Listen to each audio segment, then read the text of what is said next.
Muy queridos hermanos, contextualizo y explico la palabra del Domingo de Ramos. La primera lectura está tomada del libro del profeta Isaías en el capítulo 50, versículos 4 a 7. Justamente en la parte central del libro del profeta Isaías, es decir, los capítulos 40 a 55, que nosotros llamamos el segundo Isaías, hay cuatro pasajes cortos que los expertos han llamado como cánticos del siervo sufriente. El primero está en el capítulo 42, versículos 1 a 9. El segundo en el capítulo 49, versículos 1 a 6. El tercero es el que meditamos hoy. Y el cuarto se encuentra en el capítulo 52, versículos 13 al capítulo 53, versículo 12. Estos pasajes tratan de una figura misteriosa que a veces habla en primera persona y al que otras veces Dios le habla. Es un siervo descrito como profeta que su sufrimiento ayuda a la salvación del pueblo. Es un beneficio para el pueblo. Esto se enmarca dentro de una tradición rabínica donde se dice que toda la iniquidad que hay en el mundo, el pecado que existe en el mundo, lo soportan 36 sedakim, es decir, 36 justos, y que por esta razón Dios nunca acaba con el mundo. Ahora bien, el número 36 se encuentra en el libro del profeta Isaías, capítulo 30, versículo 18, donde está escrito, porque el Señor es un Dios de justicia. Bienaventurados son todos los que esperan en Él. Estas dos palabritas, en Él, se escribe en hebreo lo, lamet, vao, dos letras hebreas. La lamet tiene por valor 30 y vao tiene por valor 6. De tal manera que así se forma el número 36, que se trata realmente de un número significativo, a pesar de que los rabinos decían que 12 de estos justos pertenecían al pueblo de Israel y los otros 24 al resto del mundo. Sin embargo, es un número donde entra toda persona de cualquier parte del mundo que muchas veces ni siquiera sabe que está colaborando en la salvación de toda la humanidad. El texto dice lo siguiente: Mi Señor me ha dado una lengua de iniciado para saber decir al abatido una palabra de aliento. Cada mañana me espabila el oído para que escuche como los iniciados. El Señor Dios me ha abierto el oído y yo no me he rebelado ni me he echado atrás. Ofrecí la espalda a los que me golpeaban, la mejilla a los que mesaban mi barba. No oculté el rostro a insultos y salivazos. Mi Señor me ayudaba, por eso no quedaba confundido.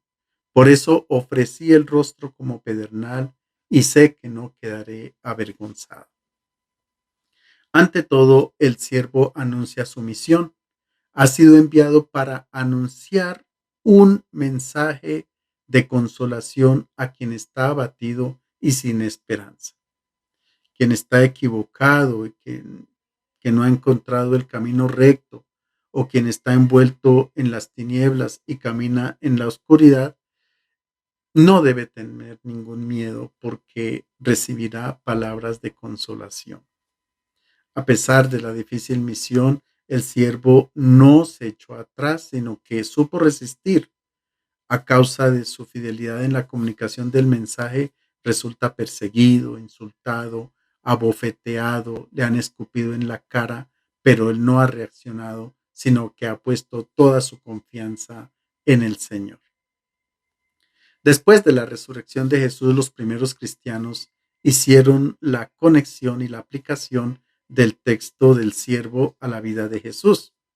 En efecto, Cristo se ha mantenido en permanente escucha al Padre. Ha pronunciado palabras de consolación y de esperanza, ha confortado a los abatidos y marginados, y su vida concluyó dramáticamente en una cruz, pero Dios lo glorificó. De esta manera, todo cristiano está llamado a seguir al Maestro como un buen discípulo que cada mañana deberá estar atento para abrir el oído a la escucha del mensaje y comunicarlo con fidelidad, con constancia y asumir las consecuencias con la esperanza puesta siempre en Dios. La segunda lectura está tomada de la carta del apóstol San Pablo a los Filipenses, capítulo 2, versículos 6 a 11.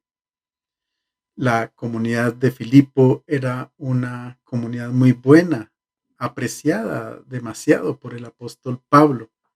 Sin embargo, como se sucede con frecuencia, había un poco de envidia entre los cristianos.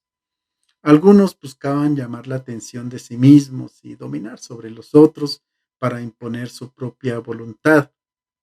Por esta situación que vive la comunidad, el apóstol en la primera parte de esta carta recomienda lo siguiente: colméis mi alegría siendo todos del mismo sentir, con un mismo amor, un mismo espíritu, unos mismos sentimientos. Nada hagáis por rivalidad ni por vanagloria, sino con humildad, considerando cada cual a los demás como superiores a sí mismo, buscando cada cual no su propio interés, sino el de los demás. Tened entre vosotros los mismos sentimientos de Cristo. Y aquí continúa nuestro texto. Cristo, a pesar de su condición divina, no hizo alarde de su categoría de Dios. Al contrario, se despojó de su rango y tomó la condición de esclavo, pasando por uno de tantos. Y así, actuando como un hombre cualquiera, se rebajó hasta someterse incluso a la muerte, y una muerte de cruz. Por eso Dios lo levantó sobre todo y le concedió el nombre sobre todo nombre, de modo que al nombre de Jesús toda rodilla se doble en el cielo, en la tierra, en el abismo, y toda lengua proclame: Jesucristo es Señor, para gloria de Dios Padre. Con este bellísimo himno que ya existía en la comunidad cristiana, Pablo presenta a la comunidad de Filipo el ejemplo de Cristo. En dos estrofas, el himno narra la historia de Jesús. Él existía antes de la creación y una vez que se encarna, se vacía de su condición divina y acepta entrar en una existencia de esclavitud y de muerte, asumiendo entonces nuestra debilidad, nuestra ignorancia, nuestra fragilidad, nuestras pasiones, nuestros sentimientos y nuestra condición mortal.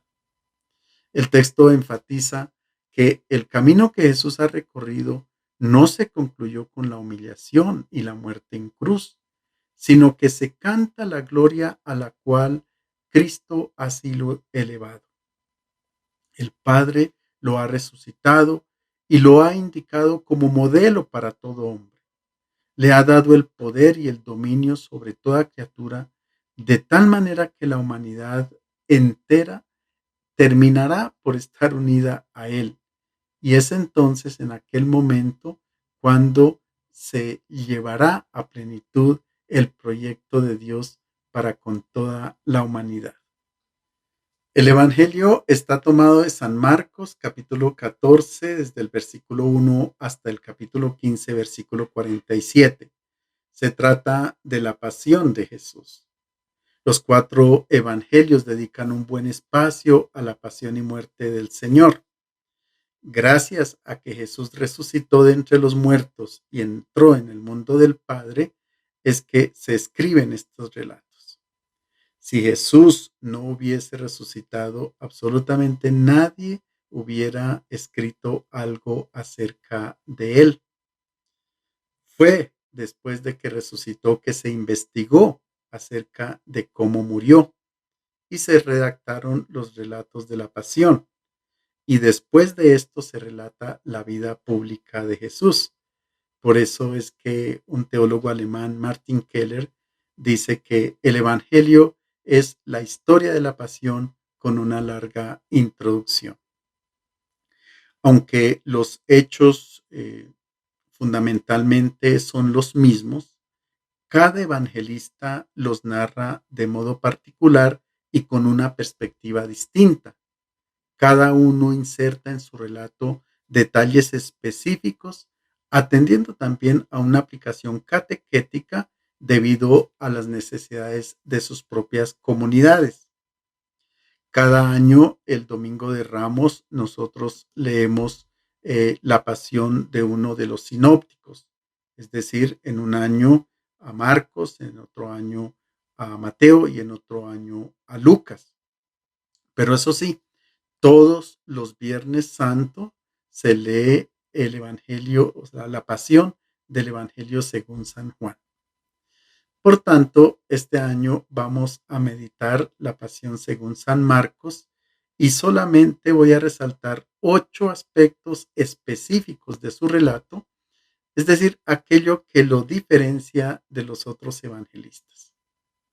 Por la extensión del texto no se puede leer acá, pero les recomiendo que lo lean en sus Biblias como texto de meditación durante la Semana Santa. Les recomiendo también orar con este bello texto de la Pasión, leerlo una y otra vez despacio para poder interiorizarlo.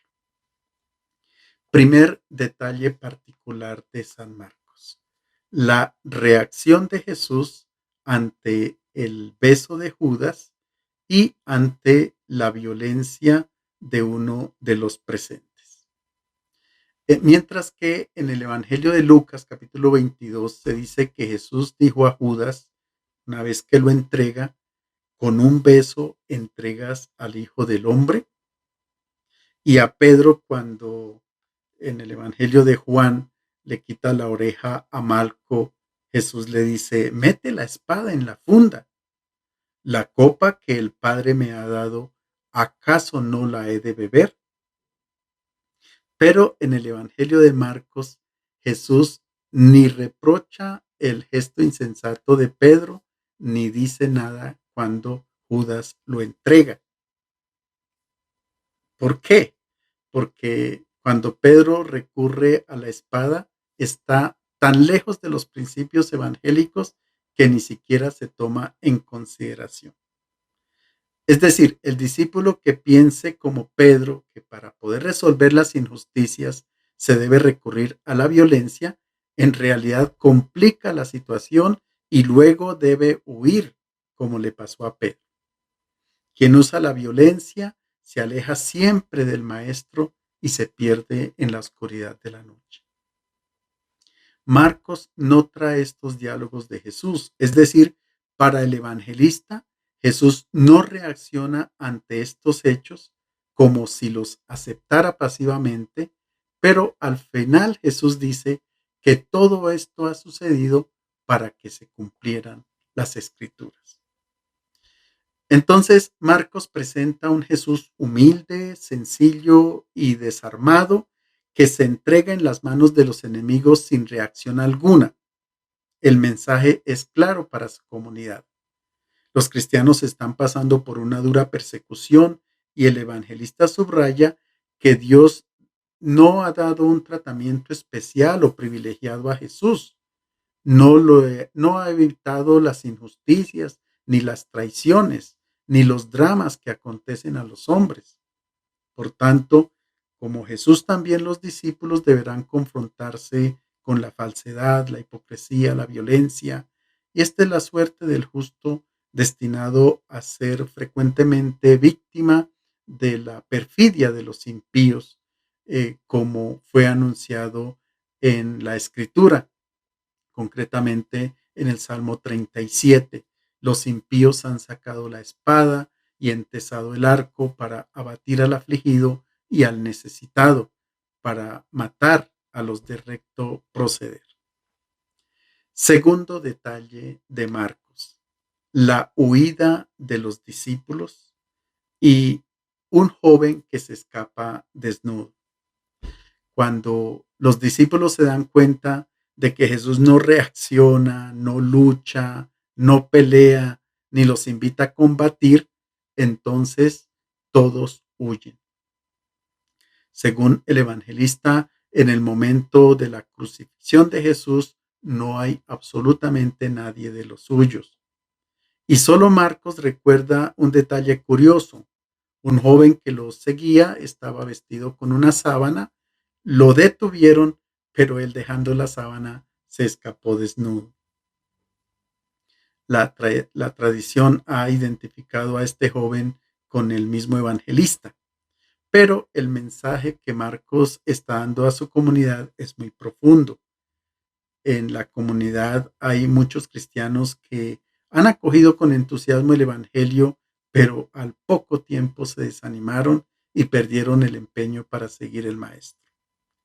Los discípulos, según la dinámica del evangelio de Marcos en el capítulo 10, se dice que lo han dejado todo, pero que cuando se dan cuenta que el seguimiento de Jesús implica donar la vida, entonces todos huyen.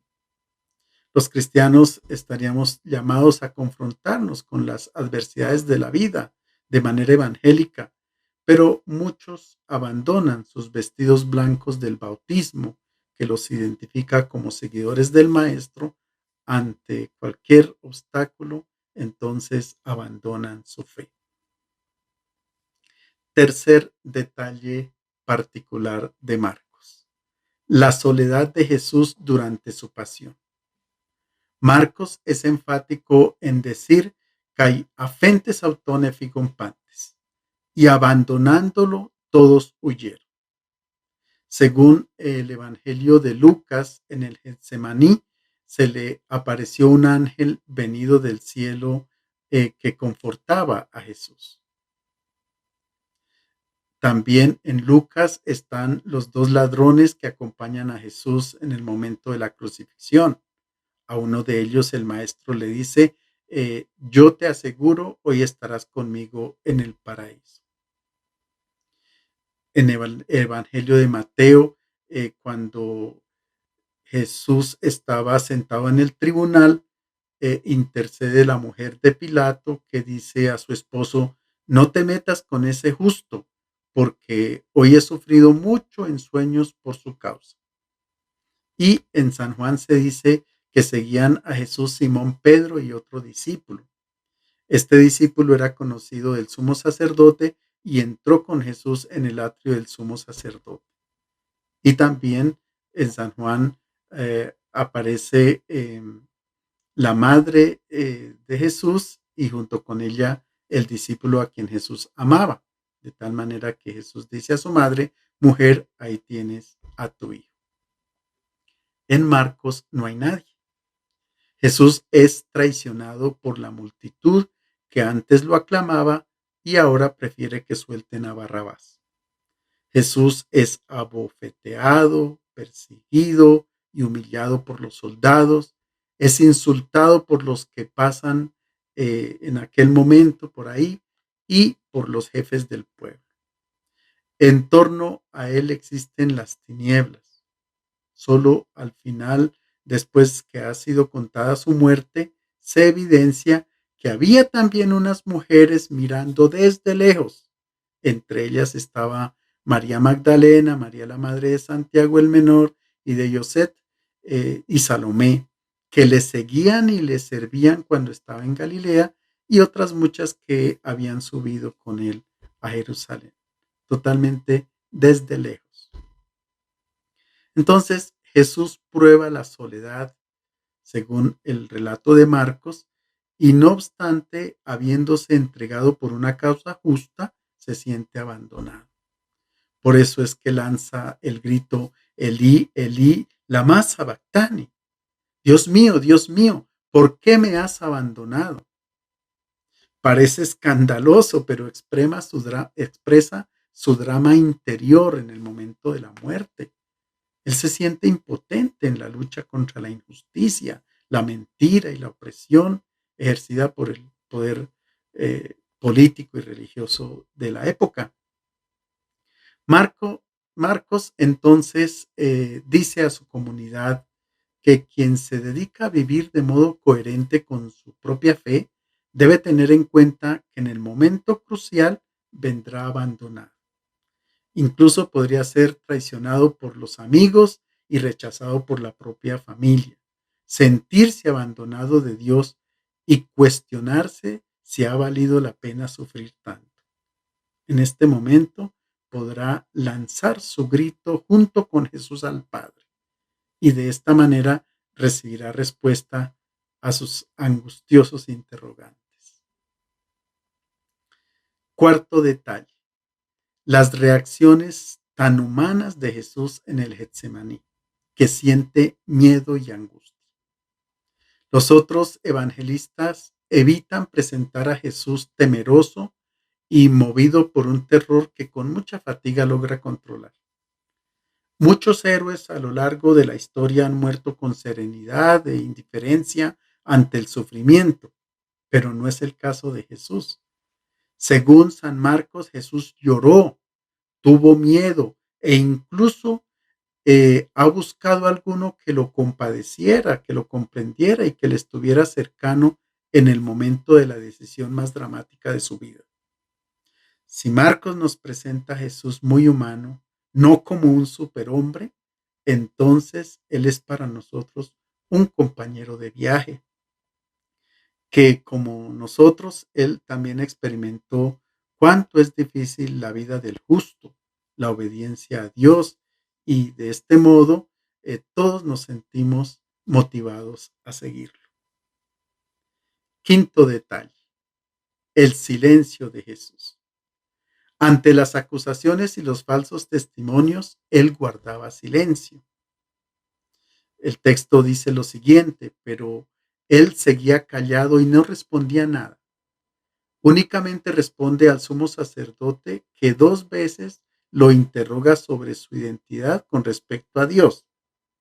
¿Eres tú el Cristo, el Hijo del Bendito? Y Jesús dice, sí, yo soy. Y veréis al Hijo del Hombre sentado a la diestra del poder y venir sobre las nubes del cielo.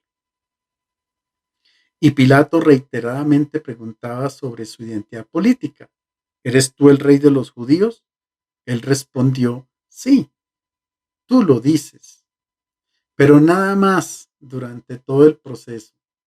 De su boca no sale una palabra frente a los insultos, a las provocaciones y a los falsos testimonios. Él calla y no dice nada. Y por eso Pilato vuelve a preguntarle, ¿no contestas nada? Mira de cuántas cosas te acusan. Pero Jesús no respondió ya nada, de suerte que Pilato estaba sorprendido. Jesús sabe que quien lo va a condenar es consciente de su inocencia. También sabe que sus enemigos ya han decretado su muerte y que no vale la pena rebajarse al nivel de ellos aceptando una discusión que no cambiará nada. Hay un silencio que es signo de debilidad y de falta de fuerza, el de quien no interviene para denunciar las injusticias, porque teme perder amigos y meterse en problemas. Y hay otro silencio que es signo de fuerza y de ánimo, el de quien reacciona, el de quien no reacciona a las provocaciones, ni se descompone frente a la arrogancia o al insulto o a la calumnia. Es el silencio noble de quien está convencido de su propia lealtad y rectitud y por tanto sabe que por aquello que está luchando finalmente terminará bien. Pero hay otra interpretación más profunda acerca del silencio de Jesús. Según el libro del Deuteronomio, en el capítulo 19, ante el tribunal, los jueces indagarán minuciosamente. Y si resulta que el testigo es un testigo falso, que ha acusado falsamente a su hermano, entonces haréis con él lo que él pretendía hacer con su hermano. Así harás desaparecer el mal de en medio de ti. Así dice el texto. Esta ley se aplicó en el caso de la acusación falsa de 2 ancianos a la casta Susana, en el capítulo 13 del libro de Daniel. A los 2 ancianos les impusieron el mismo castigo que ellos habían preparado para Susana. De acuerdo con la ley de Moisés, los condenaron a muerte. Si Jesús habla y pone en evidencia que los testimonios eran falsos, porque el evangelista subraya que estos testimonios no coincidían en el capítulo 14, versículo 56. Si esto es así, entonces quienes debían sufrir la condena eran ellos, los falsos testigos, y Jesús entonces quedaría libre. Y si quedaba libre, no podía donar la vida por nosotros, es decir, no nos podía salvar de esta manera. Así que prefirió callar para llevar adelante su donación en la cruz a favor de la humanidad. El silencio de Jesús para podernos salvar. El cristiano no puede dejar de luchar contra el mal y buscar la verdad y la justicia, pero también sabe que como Jesús tiene que tener la fuerza de callar y por consiguiente no recurrir a medios desleales y mentirosos empleados por sus adversarios, como es el caso de la calumnia, la mentira y la violencia. Sabe que el triunfo de los enemigos es algo pasajero, algo efímero.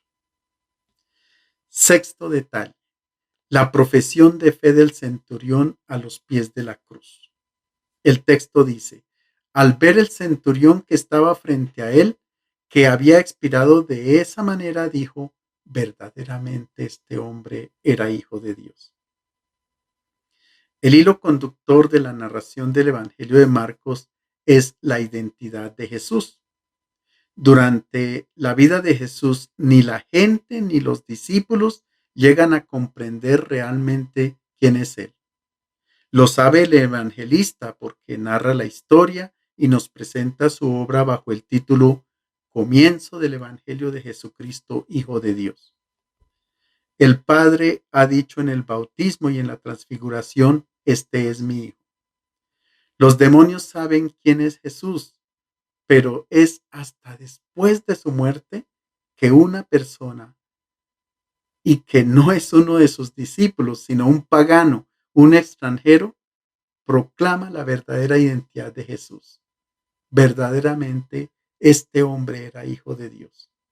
Con estas palabras, los primeros cristianos proclamaban la fe en Cristo. Y lo que ha abierto los ojos al centurión y le ha hecho reconocer en aquel condenado al Hijo de Dios, no ha sido la oscuridad del sol sobre la tierra, como lo narran los tres evangelios, o que la tierra tembló y las rocas se partieron, como dice Mateo, que se abrieron los sepulcros y muchos cuerpos de los santos difuntos resucitaron. No, sino la forma como Jesús había muerto. Dando un fuerte grito expiró. Y se trata del cumplimiento de todo lo que dice el Salmo 22 acerca del grito del justo. Jesús no logró comunicar su identidad cuando calmó las olas del mar o cuando curaba a los enfermos o multiplicaba los pescados y los panes, sino que es cuando entrega totalmente su vida por amor. Esto es lo que hace que el centurión proclame su fe en Jesús. Los evangelistas coinciden en otro signo cuando muere Jesús. El velo del templo se rasgó en dos de arriba a abajo. No se trata de un hecho material milagroso como cuando en el bautismo se dice que los cielos se rasgaron, no es algo material. Se trata de un milagro, pero de orden espiritual. Los cielos se rasgan en el momento del bautismo. El cielo es la morada de Dios y cuando Dios se enoja con la humanidad, cierra totalmente los cielos y no hay ninguna relación con el hombre. Entonces hay sequía y hay hambre como en los tiempos de Elías. Marcos dice que en el momento del bautismo de Jesús el cielo se rasga. Es decir, no se puede componer como cuando una prenda se rasga, queda así para siempre. Es decir, Jesús es la reconciliación definitiva de Dios con la humanidad. Dios perdona definitivamente a la humanidad pecadora y nunca más se pone en enemistad con nosotros. De manera similar, el velo del santuario, es decir, la cortina que hacía de pared para dividir el santo del santo de los santos, que era donde se pensaba habitaba Dios y donde una vez al año por la fiesta de la expiación, en Yom Kippur, entraba el sumo sacerdote y nadie más podía relacionarse con Dios de modo directo. Ahora el velo desaparece, esta barrera se cae, porque el nuevo santuario es Jesús. Dios ya no puede ser imaginado lejos, inaccesible. Hasta el más grande pecador puede acercarse con fe por medio de su Hijo. Séptimo detalle, la valentía de José de Arimatea para reclamar el cuerpo de Jesús. El texto dice, vino José de Arimatea, miembro respetable del consejo, que esperaba también el reino de Dios, y tuvo la valentía de entrar donde Pilato y pedirle el cuerpo de Jesús. Declararse discípulo de Jesús cuando la multitud lo aclamaba era muy fácil, pero presentarse como su amigo frente a la autoridad que lo había condenado a muerte, esto sí que necesitaba de una grande valentía. José de Arimatea es para Marcos una llamada de atención para aquellos discípulos que son inconstantes u oportunistas, débiles que no tienen la fuerza de profesar su propia fe, que se avergüenzan de las enseñanzas del Maestro. Octavo y último detalle, cuando Jesús ora, se dirige a Dios con el término Abba y decía, Abba Padre, todo es posible para ti, aparta de mí esta copa, pero no sea lo que yo quiero, sino lo que quieras tú.